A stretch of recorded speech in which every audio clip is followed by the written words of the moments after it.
이제 말씀을 나누겠습니다. 서울 서문화교회에서의 첫 번째 말씀입니다. 로마서 5장 18절에서 21절까지의 말씀입니다.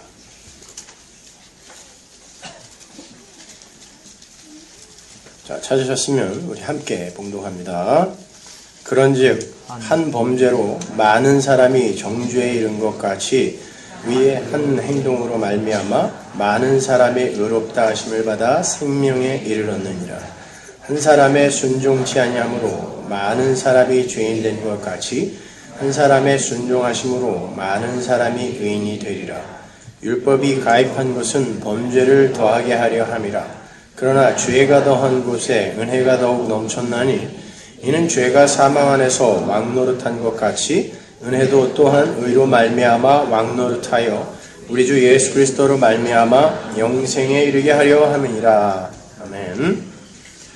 자, 오늘 제가 다 하려고 했던 내용을 반으로 나누어서 다음 주에 본론을 하고 오늘은 서론만 하겠습니다.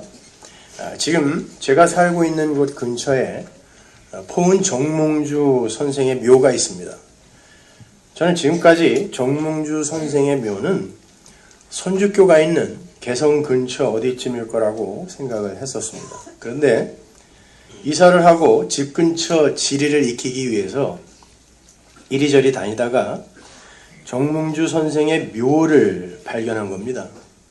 깜짝 놀라서 한달음에 달려가 보니까 제가 알고 있는 그 정몽주 선생의 묘가 맞아요. 영광스럽게도 제가 그 묘 옆에 살고 있습니다.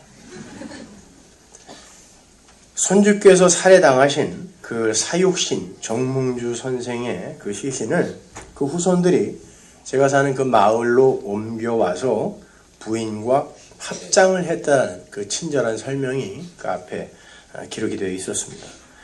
나중에 동네 사람들에게 들어보니까 제가 사는 그곳이 굉장히 유명한 유배지였다고 하더군요. 귀양 와서 사는 곳. 그래서 그런지 동네에 유명한 분들의 묘가 유난히 많아요. 거기서 묻히는 건 아닌가 모르겠는데 그 이야기를 듣고 보니까 저도 그곳에서 귀양살이를 하는 것 같아서 기분이 좀 묘했습니다.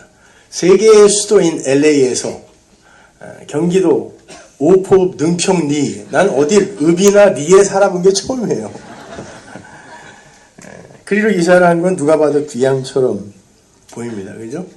저는 이사를 해도 꼭 그런 데가 걸려요.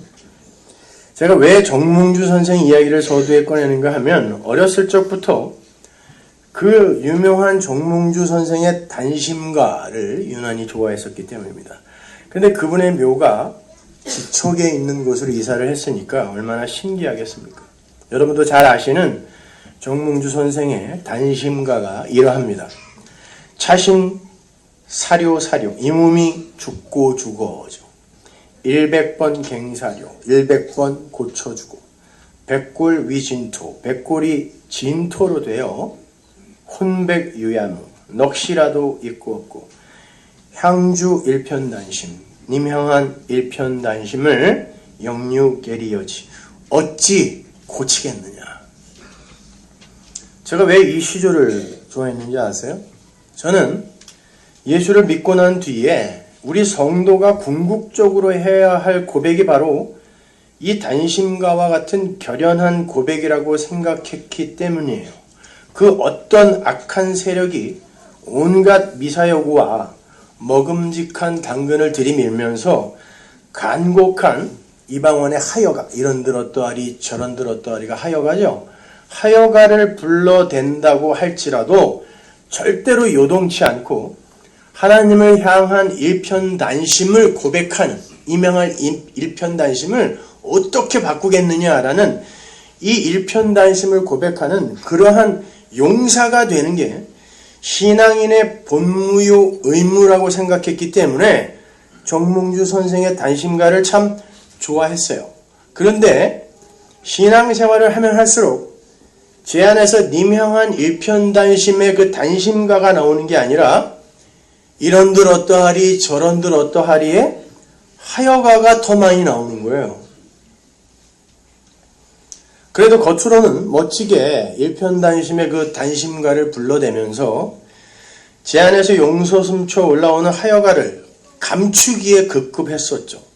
그게 신앙 좋은 모습으로 사람들에게 비춰지니까. 그러나 다른 사람은 다 속일 수가 있어도 저 자신은 속일 수가 없잖아요. 저는 그러한 유약한 모습이 저 스스로에게 폭로가 될 때마다 견딜 수 없이 부끄러웠고 절망감에 낙담을 하곤 했어요. 그리고 그걸 더 감추기 위해 더 경건한 척하면서 살았죠. 그런데 어느 순간 말씀의 귀가 열리고 그 은혜의 복음이 이해가 되어지면서 저는 참 많이 위로를 받았어요. 자유로워졌습니다. 단신가는 님 향한 그 일편단심에 그 성도가 하나님께 올려드리는 고백이 아니라 하나님이 자기 백성에게 불러주시는 사랑의 노래라는 걸 깨닫게 된 거예요. 이 몸이 죽고 골백번 죽는다고 할지라도 나는 너를 반드시 사랑하고 반드시 구원해내고 말 거야. 이 단신가는 예수가 우리에게 불러주는 노래라는 것입니다. 그게 바로 복음이죠. 그런데 그러한 하나님의 열심이 내 안에서 단심가를 부르면서 나를 이끌고 계시는 그 동안에 육적 나, 이 육적 나가 이런들 어떠하리 저런들 어떠하리에 그 하나님의 열심을 방해하고 있는 게 우리의 현실이에요. 솔직해지자고요. 그래서 성도는 자기 안에서 동시에 들려오는 단심가와 하여가 사이에서 올바른 자아인식을 하게 되는 거고 하나님의 능력과 은혜 앞에 항복해 들어가는 거예요. 그러니까 이런 겁니다. 성도는 끊임없이 하여가로 타협의 길을 모색하고 있는 그런 자신의 모습을 바라보면서 육의 불가능함과 무력함을 인정하게 되는 그러한 죽음의 과정과 그래서 예수님이 홀로 완성하실 수밖에 없었다라는 내가 다 이루었다. 그게 십자가잖아요. 그 승리의 현실을 동시에 경험하게 되는 거예요. 그것이 구원의 현재성이라 할 수 있는 거죠. 오늘 본문이 바로 그러한 하나님의 단심가와 성도의 하여가에 관한 내용인 거예요. 아니 성경 전체가 바로 그 이야기예요. 사실은. 우리는 구원을 얻는 순간 구원이 무엇인지 영생이 무엇인지 은혜가 무엇인지 다 알게 되고 그 다음부터는 실천을 쌓아가는 그런 신앙생활을 하는 게 아니란 말입니다. 이제 갓 신앙생활에 입문한 그런 견성, 그 기초, 견성의 단계에 있는 사람들은 몸에 피가 펄펄 끓어서 십자가라도 질 기세로 이리 뛰고 저리 뛰고 하지만 복음을 점점 이해하게 되고 오도, 그 도, 길, 복음, 말씀, 진리의 깊은 단계, 오도의 길로 들어가게 되면 그게 얼마나 무모하고 어린 생각이었는지를 몸으로 체득하게 돼요. 그리고는 약할 때 강함이 되시는 방식으로 아들을 만들어 가시는 하나님의 아들 만들기 프로젝트를 이해하게 되는 걸 신앙생활이라고 하는 거예요. 우리는 구원을 얻는 순간부터 자기에게 불가항력적으로 찾아온 그 은혜의 선물이 어떤 것인지를 차근차근 배워가는 거예요. 언제까지요? 죽는 날까지요. 여러분의 인생 동안에 그게 완성이 안 돼요. 성도의 신앙생활은 내가 무엇을 하는가에 초점이 있는 게 아니라 하나님이 누구이신가를 아는 데 초점이 있는 거예요. 그리고 왜 하나님 나라, 그 성전은 하나님이 창조하셔야만 하는지를 마음 깊이 깨달아 알고 가는 게 신앙생활의 올바른 목적지이란 말이에요. 진짜 개혁주의, 왜곡된 개혁주의 말고 진짜 개혁주의는 바로 그렇게 하나님이 누구이시며 그분이 하신 일이 무엇인지를 세상에 드러내는 게 개혁주의지, 솔라 피드에 솔라 그라시아, 솔라 스크립투라, 오직 은혜, 오직 말씀, 오직 복음, 오직 믿음, 이게 하나님이 우리를 구원하시는 방식이다를 드러내는 게 개혁주의잖아요. 근데 오늘날 왜곡된 개혁주의는 어떻게 되어 있어요? 그렇게 믿음을 가진 나, 은혜 받은 나, 이걸 자랑하는 걸 개혁주의라고 이야기한단 말입니다. 저는 그걸 지적하는 거예요. 기독교는 하나님이 드러나는 것이지 우리가 드러나면 안 된단 말입니다. 그래서 성경 전체에 그렇게 많은 성전 청량의 이야기와 성전의 치수들이 등장하는 거예요. 성전은 누구? 고린도전서에서 나 청량을 해서 조금이라도 하나님의 뜻에 맞지 않게 지어진 곳이 한 군데라도 발견이 되면 하나님의 영광이 그리로 안 들어가세요. 그죠? 에스겔서에서도 보면 하나님이 준 치수 그대로, 그 양식 그대로 새 성전이 만들어지자 그리로 하나님의 영광이 돌아간단 말입니다. 그러면 성전 청량이라는 게 뭐겠어요? 여러분을 어떻게 청량하겠습니까? 여러분들이 은혜로 지어졌는지 아니면 거기에 지가 뭘 보탰는지 요걸 청량해내는 거예요. 아주 자세하게. 그걸 신앙생활이라고 그런다니까요.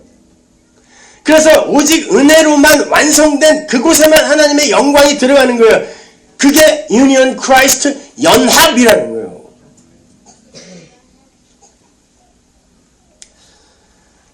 성경의 마지막 책인 요한계시록도 성전 청량으로 끝이 나죠. 계시록 21장에. 그러한 하나님의 성전 청량이 끝나고 어떤 판정이 내려져야 돼요? 토브, 보시기에 좋았더라 여야 돼요. 근데 보시기에 좋으려면, 하나님이 보시기에 좋으려면 혼돈과 공허와 흑암 없음의 상태잖아요. 그죠? 혼돈은 수초가 없는 이란 뜻이죠. 공허는 emptiness예요. 그러면 수초없죠. 그릇도 없고 공허, emptiness면 뭐예요? 그릇도 없고 내용도 없으면 없음이란 말입니다. 그죠? 거기에 하나님이 말씀으로 비다 있어라, 땅아 생겨라, 이렇게 하나님이 창조하시는 그 창조물을 보시고 하나님이 토브, 보시기에 좋았더라, 이게 판정이 떨어지는 거예요. 거기에 뭐가 있으면 보시기에 안 좋다니까요. 계시록 21장의 성전 청량이 바로 그 이야기인 거예요. 그래서 결국 창세기 1장을 계시록 21장이 완료시켜내는 거예요. 이렇게 하나님의 아들들 성전이 완성될 것이다. 이렇게. 계시록 21장에 그 성전 청량에 나오는 숫자들이 뭐예요? 10, 1000, 12, 144 이런 거죠. 다. 제가 지난번 설교 때 12가 무슨 숫자라고 했어요? 야곱의 12아들, 12지파, 12사도 아들의 숫자예요. 그죠? 그래서 계시록에 가면은 거기에 하나님의 거룩한 성전 예루살렘의 12사도, 12지파의 이름이 기록되어 있는 거예요. 이게 아들이라는 거예요. 그 거룩한 성을 뭐라 그러죠? 신부, 어린 양의 신부라 그러잖아. 교회잖아요. 그걸 성전이라 그래요. 그게 왜 12, 144, 그러니까 14만 4천을 그냥 숫자로 보는 세대주의는 얼치기인 거예요. 아니에요, 여러분. 12, 그리고 10, 1000 이런 완전수를 사용해서 하나님의 아들은 진짜 하나님의 아들로만 완성된다를 보여주는 게 성전 청량이라 말입니다. 그래서 그게 장과 고가 같은 지성소가 되는 거고 이게 하나님 나라다가 성경인 거예요. 근데 그렇게 하나님이 요구하시는 치수대로 안 지어진 그곳은 가짜 성전이에요. 그래서 무너지는 거예요. 그게 바로 우리의 육이에요, 여러분. 이게 무너져야 새 성전, 예수 그리스도의 은혜로만 완성된 새 성전이 서는 거란 말입니다. 그게 복음이에요. 그걸 신앙생활이라고 한단 말입니다. 따라서 하나님이 거하시는 새 성전으로 완성된 성도는 이미 여러분은 성전이죠. 여러분 안에 성령이 있다 없다? 있다. 그럼 성전이죠. 그런데 성전이 뭐 이래요? 오늘 아침에도 마귀짓 하고 나와. 그죠? 왜 그런지 아세요? 그 육이 죽어야 진짜 성전이 드러나는 거예요. 그래서 여러분이 구원받은 성전인데 자꾸 그렇게 남에게 감추고 싶은 일들을 하는 거예요. 그리고는 결국 그 예수의 은혜만 붙들게 되는 거. 그걸 성전으로 지어져 간다라고 하는 거예요. 노력해서 지어져 가는 게 아니라 이미 성전이니까요. 그러므로 이김, 승리 이런 건 우리에게 강요된 의무조항이 아닌 거예요. 이김은 하나님께서 선물로 주는 거예요. 승리는 여러분에게 이미 주어져 있어요. 그리고 그게 어떻게 나에게 주어지게 되었는지를 하나하나 배워가는 걸 신앙생활이라 그래요. 그래서 여러분이 육으로 이겨버리면 안 돼요. 그러면 하나님이 할 게 없어요. 그래서 자꾸 지는 거예요. 그걸 가슴 깊이 깨닫고 하나님과 그 아들을 찬송하는 게 성도의 본무입니다. 고린도전서 15장 54절 보세요.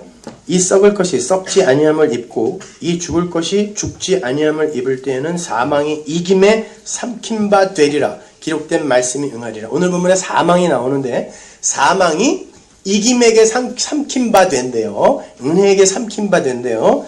우리 주 예수 그리스도로 말미암아 우리에게 이김을 주시는 하나님께 감사하노라. 이겨라 그래요. 너희들한테 이겨라. 이김은 하나님이 우리에게 주신다 그러죠. 이김은 하나님이 우리에게 주시는 거예요. 하나님이 우리에게 이김을 주신 그걸 여러분이 알아가는 그 과정을 사도가 이겨라 라고 하는 거예요. 이미 이긴 이들에게 이겨라. 왜? 하나님이 이겼으므로 내가 세상을 이겼노라 라고 예수님이 말씀하고 가시잖아요. 그게 이겨라란 말이에요. 요한일서 5장 4절 보세요. 대저 하나님께로서 난 자마다 세상을 이기느니라. 세상을 이긴 이김은 이것이니 우리의 믿음이니. 믿음은 보이지 않는 거예요. 그죠? 바라는 것들의 실상이고 보지 못하는 것들의 증거니까 여러분의 이김은 믿음이란 말이에요. 믿음. 예수께서 하나님의 아들이심을 믿는 자가 아니면 세상을 이기는 자가 누구냐? 성도의 이김이 뭐예요? 예수님의 하나님의 아들이심을 믿는 게 성도의 이김이래요. 그분이 나에게 생명을 창조하셔서 선물하셨다라는 것을 믿는 게 성도의 승리라는 거예요. 내가 노력해서 쟁취하는 게 아니란 말입니다. 하나님의 아들은 주 예수 그리스도 밖에 없어요. 우리는 아들로 여겨주시는 거예요. 우리는 자격이 없다는 겁니다. 그러나 그 아들이 첫 열매가 되셔서 우리를 품어 안아주셨기 때문에 우리가 하나님의 아들들이 된 걸 믿는 거예요.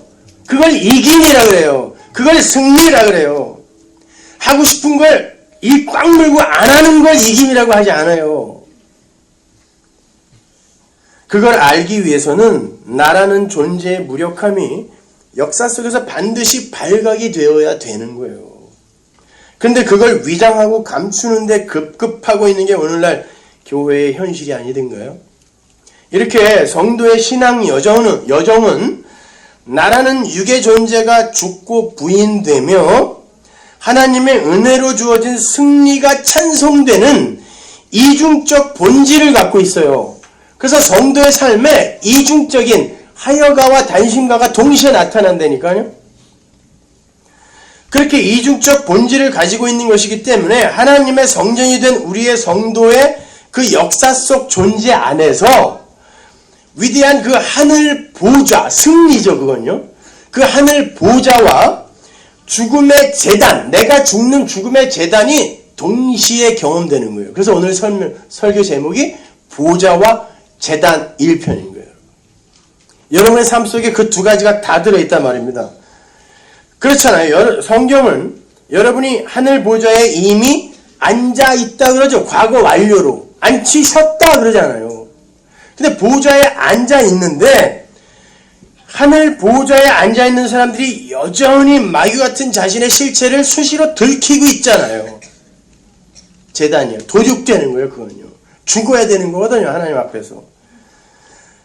생명은 하나님만이 창조하실 수 있는 거라는 걸 깨달으라는 거예요. 그리고 그 생명을 선물해 주신 하나님과 그 아들 예수 그리스도의 은혜와 사랑을 찬송하는 자가 되라는 거예요. 쉬운 말로 다른 건 다 잊어버려야 돼요. 십자가만 자랑하는 사람이 되라 예요.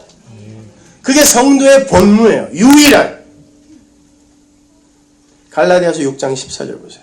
그러나 내게는 우리 주 예수 그리스도의 십자가 외에 결코 자랑할 것이 없으니 그리스도로 말미암아 세상이 나를 대하여 십자가에 못 박히고 내가 또한 세상을 대하여 그러하니라.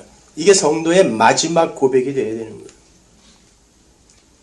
성도는 일평생 자신이 내어놓았던 수고와 애씀과 열심을 자랑거리로 상받을 수 있는 스펙으로 가져가는 게 아니라 십자가만 자랑하는 털림의 자리로 끌려 내려가는 거예요.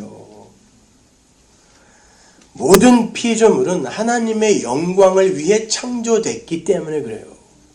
자존심 상하시죠? 그럼 난 뭐야? 뭐긴 뭐예요? 하나님의 영광을 위해 창조된 자예요. 그걸 기독교라 그래요. 안 그러면 절에 가셔도 돼요. 거기도 똑같은 얘기 해주잖아요. 착하게 잘 살자, 마음을 비우자, 청렴 결백하자. 교회에서 이게 가르쳐야 할 게 이런 거라면 절에 가지 뭐하러 여기 와서 이렇게 더운데 앉아있어요.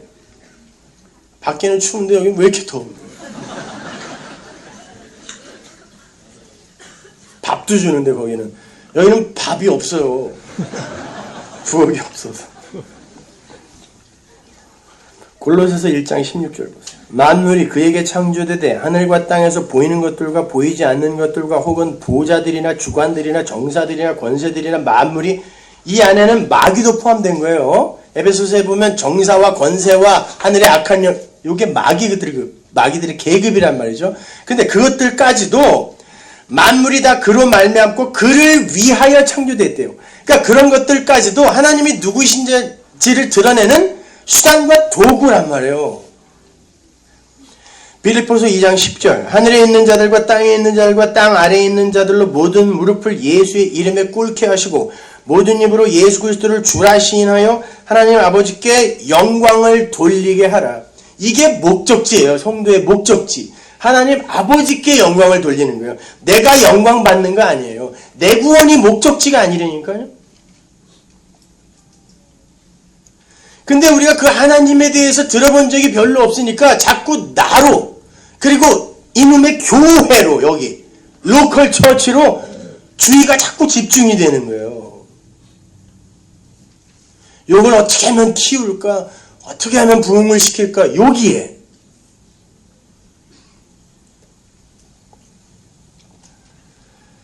오늘 본문을 보면요. 죄의 왕노릇이라는 어구와 은혜의 왕노릇이라는 어구가 나와요. 많은 분들이 자신의 삶 속에서 죄의 왕노릇이 끝나면 은혜의 왕노릇이 찾아오는 거라고 생각해요. 실제로 그래요? 여러분 지금 은혜 입었죠? 그럼 은혜가 왕노릇합니다.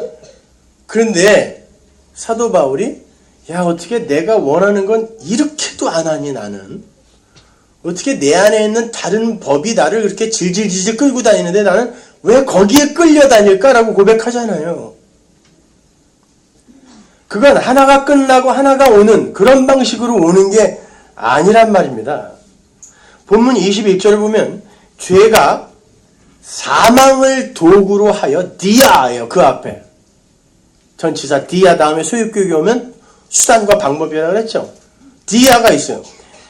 사망을 도구로 해서 왕노릇한다고 하는데 죄가요.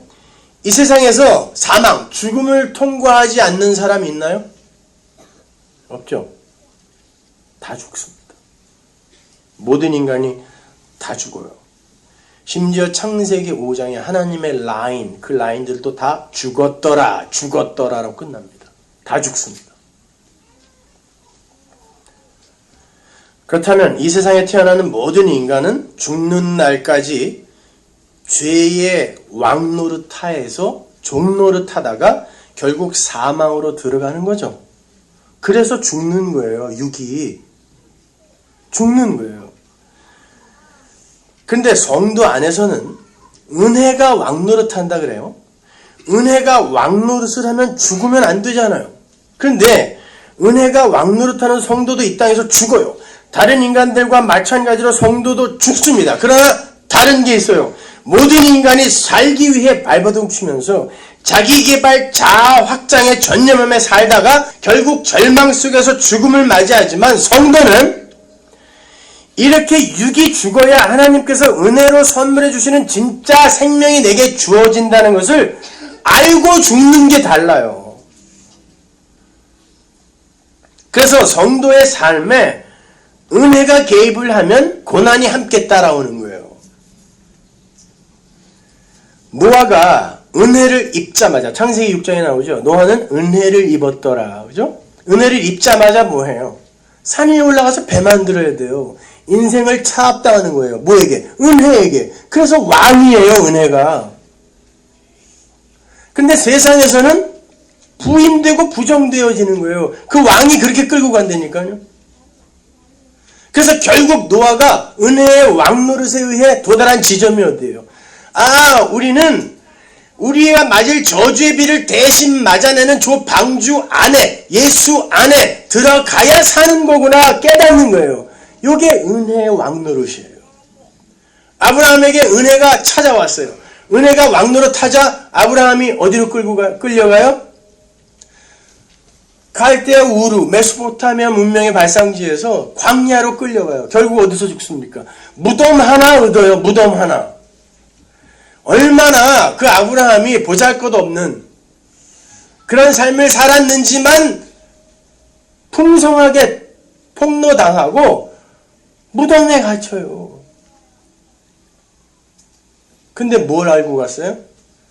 구원은 내가 언약을 어떻게든 성취해내려고 수고와 열심을 부리는 데에서 내게 주어지는 게 아니라 여호와 이레 하나님이 준비하시는 제물 어린 양에 의해 내가 살아나는 거구나 아는 거예요.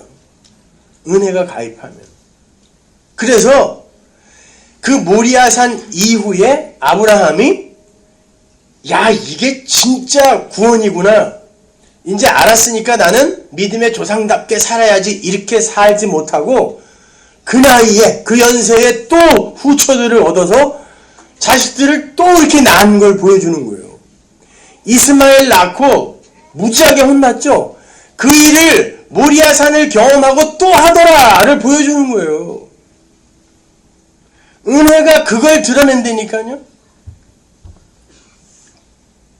아브라함이 그럴 거예요. 모리아산으로 그냥 끝내면 되지. 하나님 그 뒤에 얘기는 뭐하러 적어놔갖고.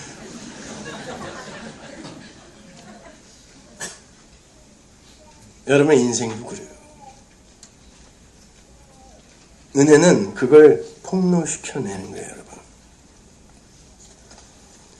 그렇게 성도는 육을 변화시키고 성숙시켜서 구원에 이르는 게 아니라 은혜 홀로 왕노릇해서 구원을 성취해낸다는 걸 은혜의 왕노릇이 가르치고 있는 거예요. 그래서 은혜의 왕노릇이에요. 은혜가 왕노릇하여 구원해내는 거지 내가 거기에 뭘 보태서 구원받는 거 아니구나. 요걸 배우는 거란 말이에요. 이렇게 생각하시면 돼요. 종은 왕에게 종속된 자죠. 왕이 사약 내렸는데 나 이게 조금 이따 먹을게. 그럼 돼야 안 돼요? 밥만 줄여주세요. 돼야 안 돼요? 꿀 좀 타주세요. 돼야 안 돼요? 주면 먹어야 돼요. 어떻게? 절하고 먹어야 돼요. 이게 죄라는 왕이 사망을 갖고 왕노릇하는 거예요. 다 죽어야 돼요. 누구든지. 벗어날 수가 없어요. 은혜가 왕노릇하면 은혜에 의해 그가 살아나는 거예요. 왜? 이김이, 은혜가 사망을 어떻게 했다고요? 이겼다, 먹었다 그러잖아요. Death of death in death of Christ. 예수의 죽음이 우리의 죽음, 사망을 먹은 거예요. 이겨낸 거란 말이에요. 그걸 배우는 거예요, 여러분. 그래서 은혜의 왕노릇이에요. 근데 우리는 자꾸 우리가 왕노릇해서 거기서 벗어나려고 한단 말이에요. 그거 아니란 말입니다. 자, 로마서 5장 21절 보세요. 은혜가 왕노릇해서 성도를 어디로 끌고 가는지.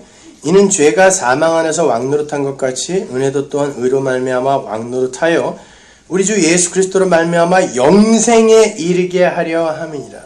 은혜가 왕노릇해서 어디로 끌고 가요? 영생, 복 아니에요. 여러분이 생각하는 그런 복. 문제 해결, 질병 치유 이런 거 아니에요.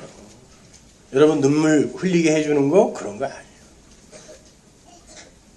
그냥 울면 다 은혜 받았대. 아니에요.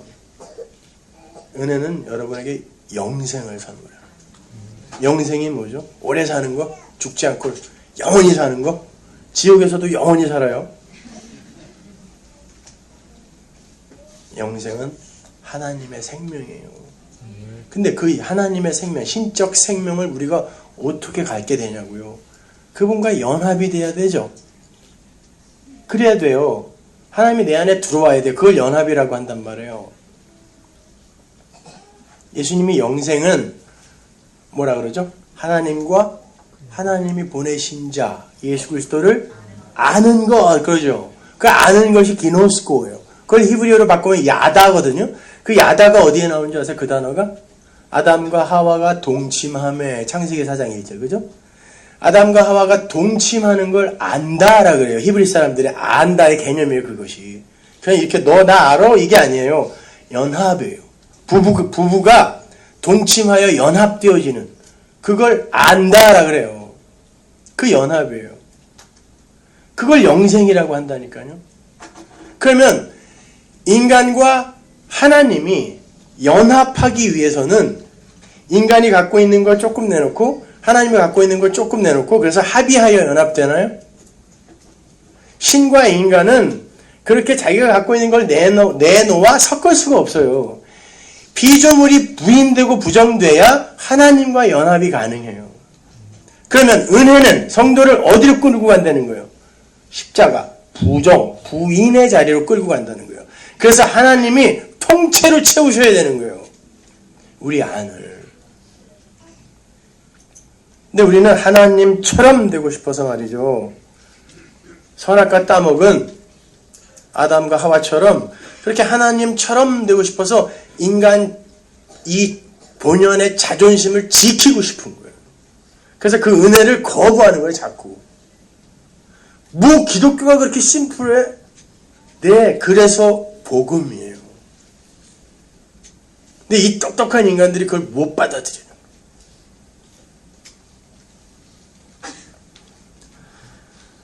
그렇게 하나님과 예수를 아는 것, 하나님과 예수 안으로 연합되어 들어가는 것이 영생이라면 은혜는 결국 성도의 육적 자아를 죽여내는 일을 하는 거예요. 그래서 성도가 신앙생활에 연륜이 깊어지면 신앙에 자신감이 붙는 게 아니라요. 소금 친 푸성기처럼 축 처지게 되어 있어요. 힘이 빠지게 되어 있다니까요. 심지어 하나님 제가 진짜 죄인 중에 괴수 많네요. 나는 교회 가서 봉사하면서도 역시 제 가치를 챙기고 사람들의 칭찬을 원하는 그런 인간이네요. 요렇게. 왜? 그 안에 성령이 있기 때문에 그가 어떤 의도로 그걸 하는지를 그에게 가르쳐 주신다니까요. 진짜 하나님의 영광만을 위해서 어떤 일을 난 해본 적이 있다. 여기서 손들면 무색해지는 거예요, 서로. 없어요. 우리는 그렇게 못해요. 하나님이 내 안에서 하시는 일은 있어요. 그러니까 우리는 안 된다니까요. 그렇기 때문에 우리는 신앙생활이 깊어지면 깊어질수록 내가 죄인 중에 계속 맞습니다. 하나님, 언제든지 하나님이 저 지역 보내도 저는 진짜 아무 할 말 없는 자입니다. 그런데 어떻게 저를 구원해 주셨다고 합니까? 참 믿겨지지 않네요. 이게 성도의 고백이어야지. 구원의 확신이 날로 굳건해지는 건 뭐가 이상한 거예요. 근데 만나기만 하면 물어봐. 무슨 헌병이 검문하듯이 구원 언제 받았냐고. 그래서 당신은 아냐고. 우린 창세 전에 구원받았다며요. 창세 전에 그렇게 대답하세요.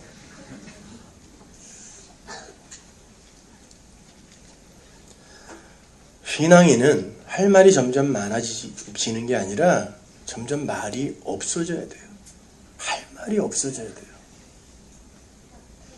뭐 그렇게 남의 설교 갖고 찍고 뜯고 요거는 뭐가 잘못됐고요. 요거는 뭐가 잘못됐고요. 그런 할 말이 없어져요. 이제 갓 입문한 뭐 전도사 강도사 애들이 인터넷에 막 이렇게 댓글 올리는 거 보면 아유 니들도 언젠가 소금 맞을 날이 있을 텐데 참 안타깝다. 그런 생각밖에 안 들어요. 뭘 그렇게 내가 아는 걸 자랑하고 싶어서 어쩔 줄들을 몰라. 오프라인에서 삶을 살을 했더니 익명이 보장되는 온라인에서 그냥 써놓고 도망가고 그런 거 하지 말란 말이에요. 가정에서 아내를 자식을 사랑하고 직장에서 성실하게 일하고 하면서 또 나의 나됨을 발견하고 예수의 십자가 붙들고 이렇게 살아야지. 뭘 앉아가지고 손가락으로만 이러고 앉아있냐고. 그게 무슨 신앙생활입니까?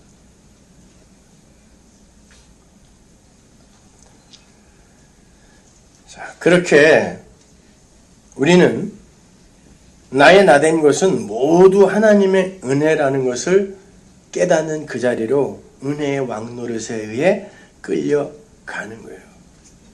그게 복음입니다.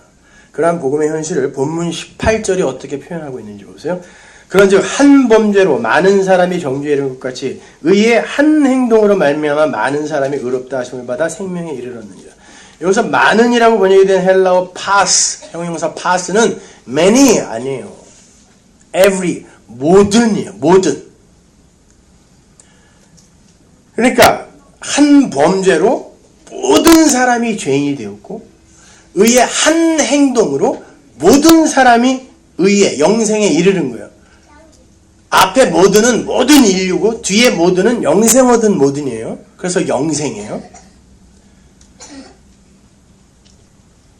그러니까 중요한 건 영생에 이르게 된 모든 사람이 무엇에 의해 영생에 이르렀느냐 이걸 밝히면 되는 거예요. 뭐라 그래요? 각자의 행동으로 영생에 이르렀다 그래요? 한 행동으로 영생에 이르렀다 그러잖아. 오늘 본문이 한 행동. 누구의 한 행동? 예수의 한 행동. 그걸로 의가 영생이 우리에게 이르렀다. 이게 초점이라니까요. 그걸 설명하기 위해 한 사람의 죄로 모든 인류가 죄로 떨어지는 이 장치가 필요했기 때문에 원죄니 뭐니 이딴 얘기가 나오는 거예요. 왜 아담의 죄가 나에게까지 전가되어야 돼요? 이런 거 따질 필요 없어요, 여러분. 예수라는 한 분의 의의 한 행동으로 나는 생명을 얻을 수 있다를 설명하기 위해 하나님이 아담이라는 한 사람을 통해 모든 존재가 죄인으로 떨어지는 걸 장치로 장착해 놓은 거란 말입니다. 그래서 아담을 오실자의 표상이라고 하는 거예요. 오실자를 설명하기 위한 수단인 거예요, 아담은. 근데 자꾸 우리는 아담에서 출발을 해서 하나님을 방법과 도구로 사용하여 나의 구원과 나의 복을 챙기려고 하니까 성경이 엉터리로 얽히는 거예요, 여러분.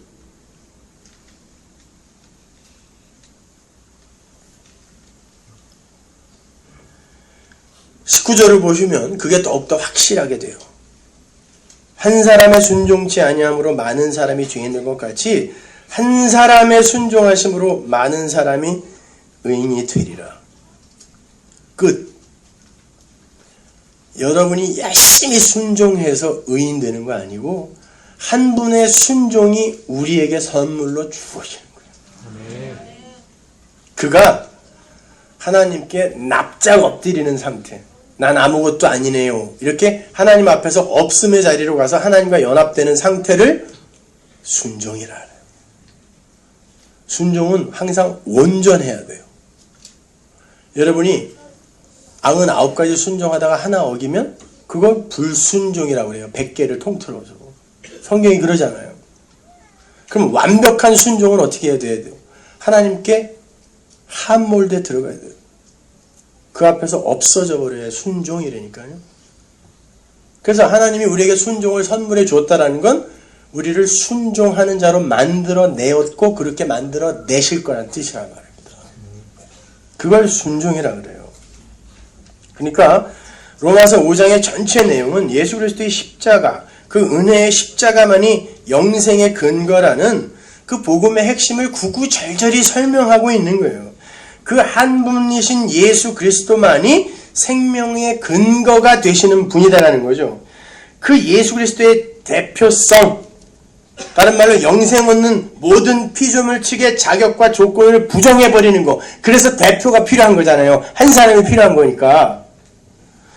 그런 그 모든 피조물의 자격과 조건을 부정해버리는 구원의 진리를 설명하기 위해 아담이 창세기 1장부터 등장하는 거란 말입니다. 그래서 죄, 율법, 아담 요 앞에 천부 디아라는 전치사가 들어가 있고 그 뒤에 명사들이 다 소유격인 거예요. 하나님이 방법과 수단, 도구로 사용하셨다.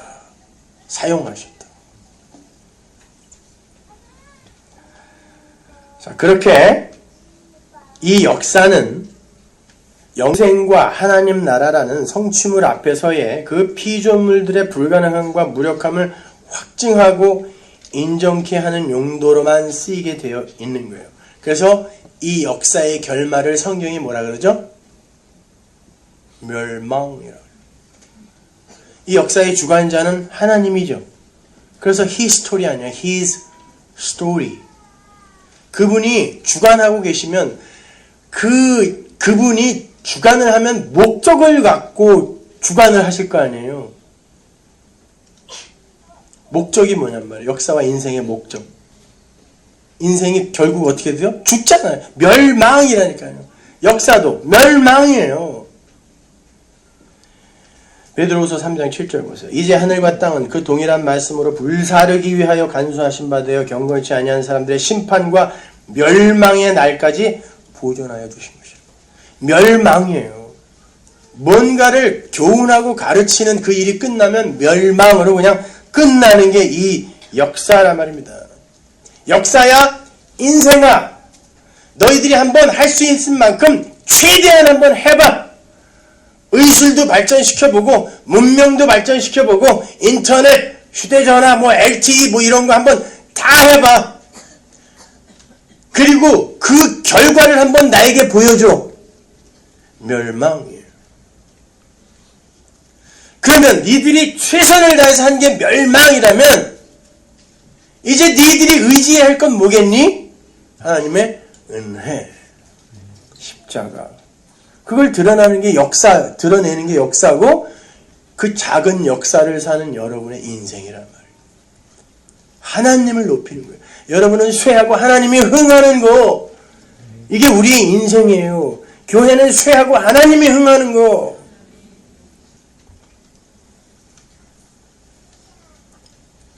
그렇게 이 역사와 우주는 멸망으로 끝이 나게 되어 있는 것인데 그 속에서 어떤 이들이 부활 생명을 선물 받는 걸 구원이라고 그래요.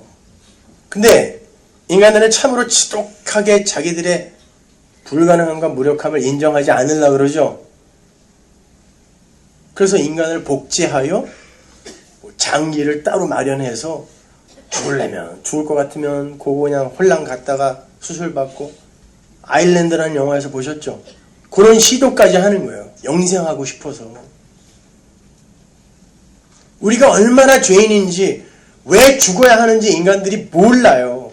아니 알고 싶어 하질 않아요. 그래서 하나님이 주신 게 뭐라 그래요? 성경이. 율법이라고 그러잖아요. 율법. 본문 20절 보세요. 율법이 가입한 건 범죄를 더하게 하려 함이라. 그러나 죄가 더한 곳에 은혜가 더욱 넘쳤나니. 여기서 더하게 하다. 플레오나조는 increase가 아니라 fullness. 율법은 죄를 더 풍성하게, 더 짙게, 더 많아지게 하기 위해 우리에게 줬다는 게 아니라 죄를 간과하여 보고 있는 너희들에게 죄가 진짜 무엇인지 그 실체를 보게 해주기 위해 우리에게 준 거라는 거예요. 율법이.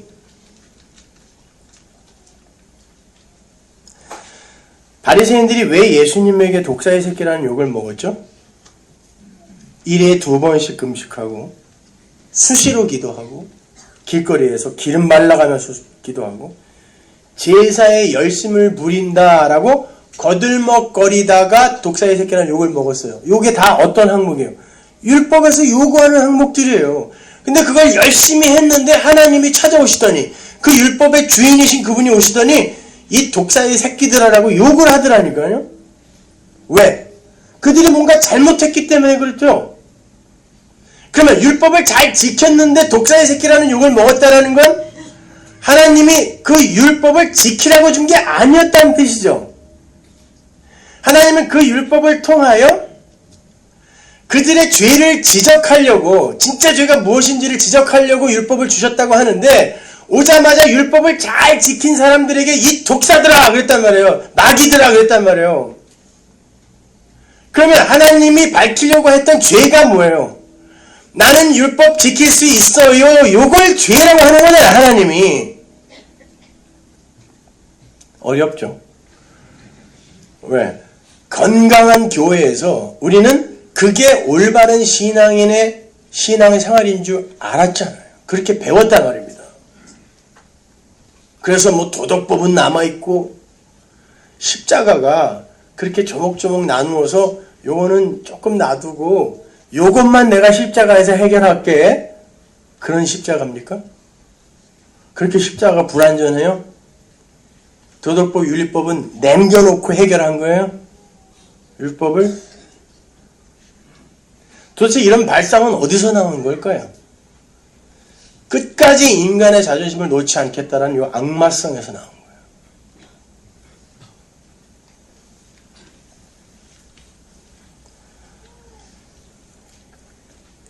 하나님이 율법의 주인이고 율법이 하나님을 드러낸다라고 하는 건 인간들의 불가능함과 무력함을 폭로시켜서 하나님만 거룩하고 하나님만 온전한 분이심을 드러낸다는 뜻이에요.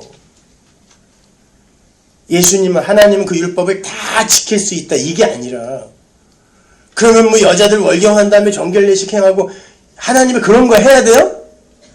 그게 왜 율법에 나오냐고요. 그게 아니라니까요.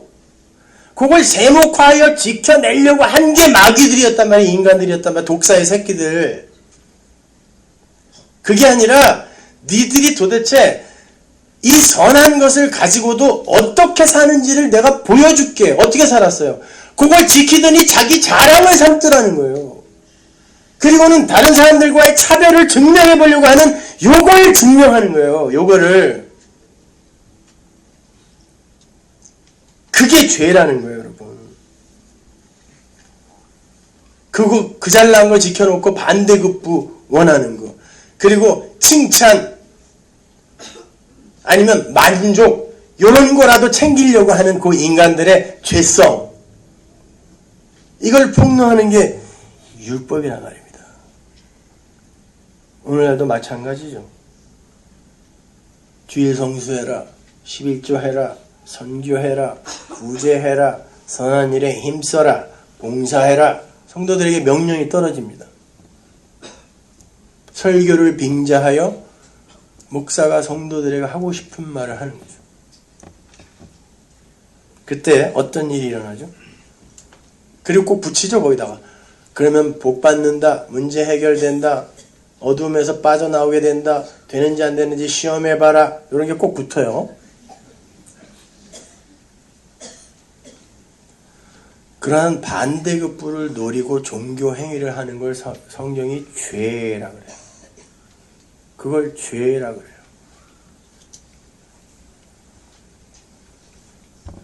그게 바리새인의 죄였잖아요.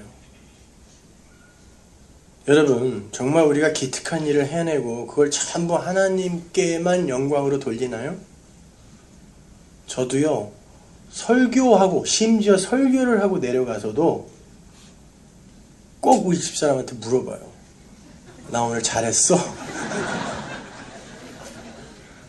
그럼 꼭 약점만 집어내죠. 그럼 화가 나요. 당신이 해보지 뭐 이렇게 되는 거. 10분이나 해보라고 이렇게 되는 거죠. 그럼 뭐예요? 설교를 하고도 은근히 칭찬을 기다리는 게 인간이에요. 그럼 뭐가 하나님의 영광을 위해서 하는 거예요, 도대체가? 우리가 쏟아놓는 건 다 죄예요. 그때 성도는 십자가의 필연성을 거기서 또 한 번 붙드는 거예요. 그래. 그래서 예수님이 죽으신 거지. 이런 일의 이야기를 듣고, 그러면 이제 아무것도 하지 말아야지. 이렇게 마음먹는 사람들은 어때요? 그럼 왜 아무것도 안 하겠다는 거예요? 그동안 몹시 피곤했다는 거죠? 거기 하면서. 그럼 그거 하나님의 영광을 위해서 했던 거예요? 지 영광을 위해서 했던 거예요? 지 영광을 위해서 했다는 거예요. 나는 이제 더 이상 손해보기 싫어? 아니, 아무것도 안 하는 사람이나 나나 똑같다면 내가 왜 손해봐? 나의 영광을 위해서 하는 거예요. 그럼 아무것도 안 하겠다라는 건 하나님의 영광을 위해서 안 하겠다는 거예요? 나 편하자고 안 하겠다는 거 아니에요. 그러니까 율법을 주면 이렇게 인간은 죄만 쏟아낸다니까요. 죽어라고 하면서 자기 만족 챙기고, 아니면 그럼 아무것도 안 해도 되겠네, 이렇게 또 지 영광 챙겨갖고. 율법이 가입하여 여러분의 죄를 드러낸다는 이야기가 무슨 얘기인지 아시겠어요? 우리는 그런 선한 명령 앞에서 여전히 자기만 챙겨가는 사람들이에요. 그래서 예수 믿자는 거예요, 여러분. 예수를 닮아가는 게 아니라니까요. 뭐 어떻게 닮아갈 거예요? 남의 장사집 가서 다 뒤집어 엎는 거 이런 거? 안식일날 막 남들은 열심히 기도하고 경건하게 예배하는데 밀이삭 부셔먹고 이러는 거? 남들 예배하는데 안식일날 창녀들하고 소주 한잔 하는 거? 뭐요?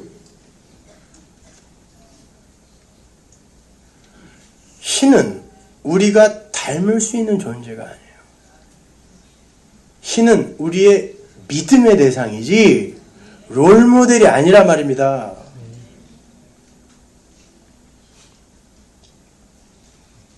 예수를 믿으시면 그 예수가 나에게 선물해 주신 그 삶을 당연히 지향하게 되어 있어요. 하늘의 삶을. 그래서 우리는 먼저 그 은혜 앞에 굴복하자는 거지. 그럼 이제 아무것도 하지 말라는 거예요? 도대체 어디서 그런 소리가 나오냐고요. 그런 착한 일, 선한 일은 여러분에게 행복하라고 하나님이 선물해 주시는 거예요. 해보세요. 행복해요. 내가 뭐 배 터지게 먹는 것보다 자식 새끼가 아니면 가난한 어떤 이들이 나의 도움으로 배부르게 먹는 그 모습을 보면서 우리는 배가 고파도 행복하잖아요. 그게 원래 한 나라의 삶인데 요만큼씩 맛보라고 주는 거지, 그거 해서 거들먹거려 내 앞으로 상 받을 스펙으로 쌓아서 가져오라는 게 아니란 말입니다. 선한 일은 행복하라고 우리에게 하나님이 주신 선물이란 말이에요. 그러니까 당연히 해야죠. 하세요. 왜 안 하십니까, 그걸? 근데 마치 기독교의 목적지가 그것이냐고 오도를 하니까 제가 화가 나는 거예요. 예수에 대해서는 개뿔도 모르면서 십자가 은혜에 대해서는 요만큼도 모르는 인간들이 열심히 무슨 선한 일을 쌓아서 자기를 자랑하고 세상을 공평하고 평화롭게 만들겠다고 하고 앉아있으니까 이게 답답한 거예요. 거기에 예수가 어디에 끼어듭니까?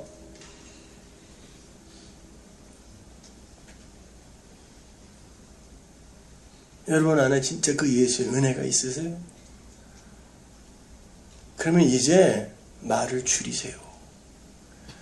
그리고 가만히 보세요. 자기의 삶에 그 말씀이, 그 십자가가 자기 부인이 진짜 나타나고 있는지를 먼저 확인하란 말이에요.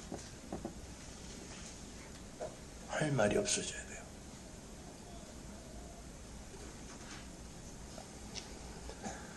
그런데 사도 바울이 율법이 가입했다 그래요. 가입했다라는 말은 가만히 숨어 들어왔다는 뜻이에요. 율법이 가만히 숨어 들어왔어요. 시내산 위에서 아주 난리 굿을 치면서 들어왔어요. 근데 바울은 그걸 모르는 바가 아닐 텐데 가만히 숨어서 들어왔대요. 그 말은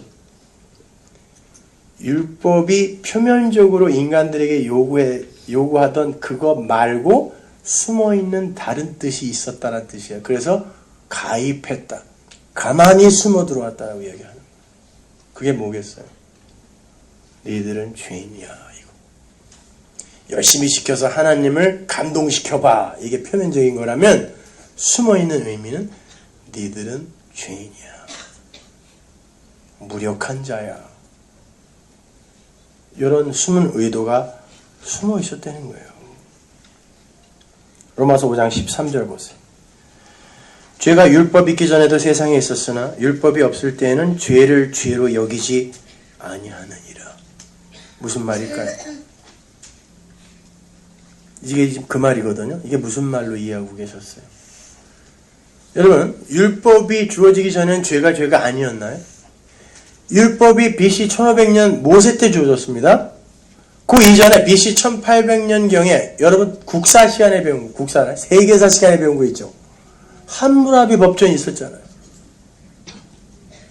바벨론 왕 함무라비가 제정한 법, 그 법이 뭐야? 살인하지 말라, 간음하지 말라, 도둑질하지 말라요. 함무라비 법전이. 그걸 한마디로 줄이면 이에는 이, 눈에는 눈이 함무라비 법전이에요. 바벨론의 법이에요. 율법을 하나로 줄이면 뭐예요? 눈에는 눈, 이에는 이. 뭐가 달라요? 함무라비 법전이라. 그게 먼저 있었다니까요. 그리고 그걸 어기면 죽이거나 감옥에 쳐넣었어요. 뭘 율법이 오기 전에 죄를 죄로 안 여겼어요. 죄를 여겼으니까 감옥에 넣고 죽였잖아요. 그러면 이게 무슨 말이겠냔 말이에요, 여러분. 율법이 밝히려고 하는 죄는 그러한 종류의 죄가 아니라는 거예요.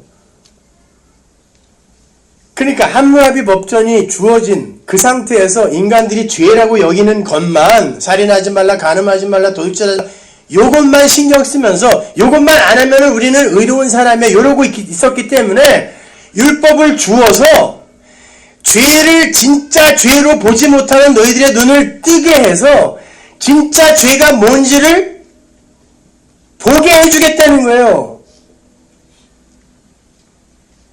그래서 율법이 있기 전에는 인간들이 죄를 죄로 여기지 않더라라고 이야기를 하는 거예요. 함무라비 법전이 이야기하는 고자만 죄로 여기고 있더라, 이 뜻이란 말입니다. 그러니까 하나님이 드러내고자 하는 죄가 뭐예요? 인간들의 하나님 흉내내기란 말이에요. 하나님 흉내내기. 피조물의 하나님 흉내내기. 근데 하나님을 닮아서 하나님을 흉내내겠다라는 건 뭐냐고요, 도대체가.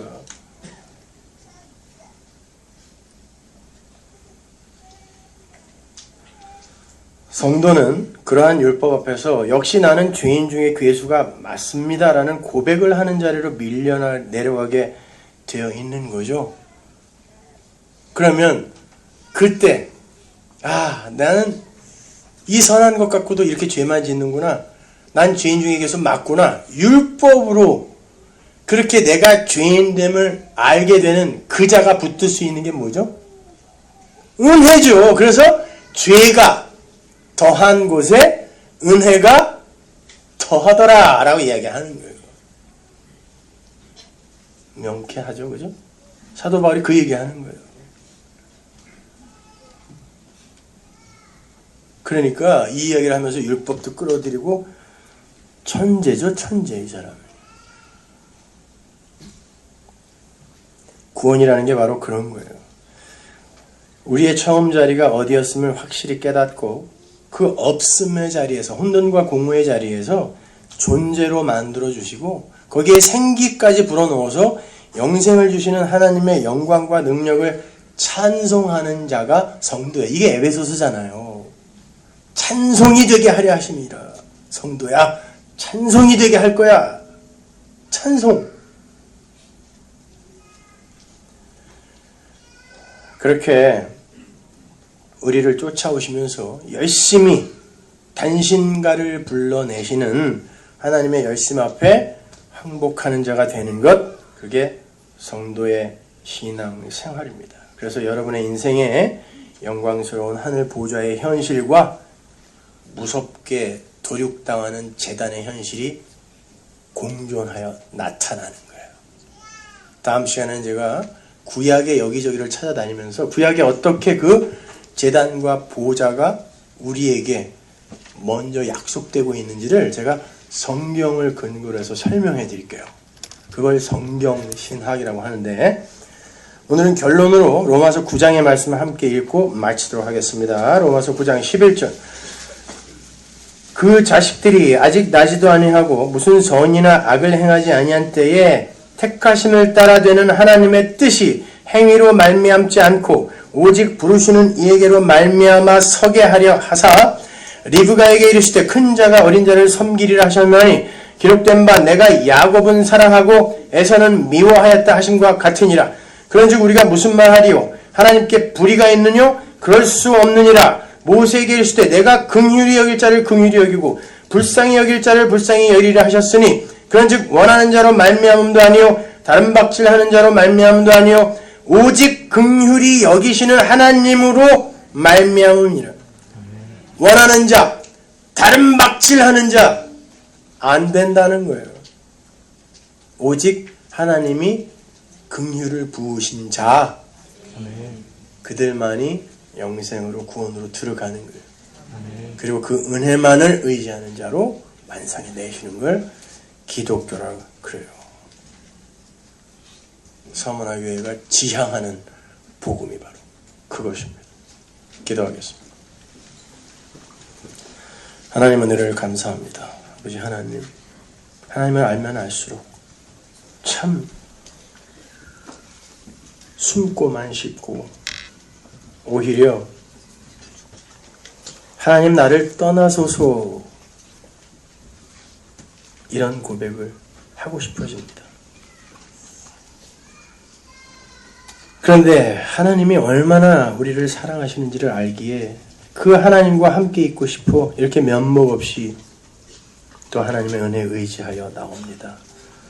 하나님, 이렇게 더욱더 우리의 처음 자리가 분명하고 확실하게 우리에게 드러나고 이해되어지게 하시고 하나님의 은혜만이 우리의 찬송거리가 되게 하여 주옵소서. 예수님의 이름으로 기도합니다.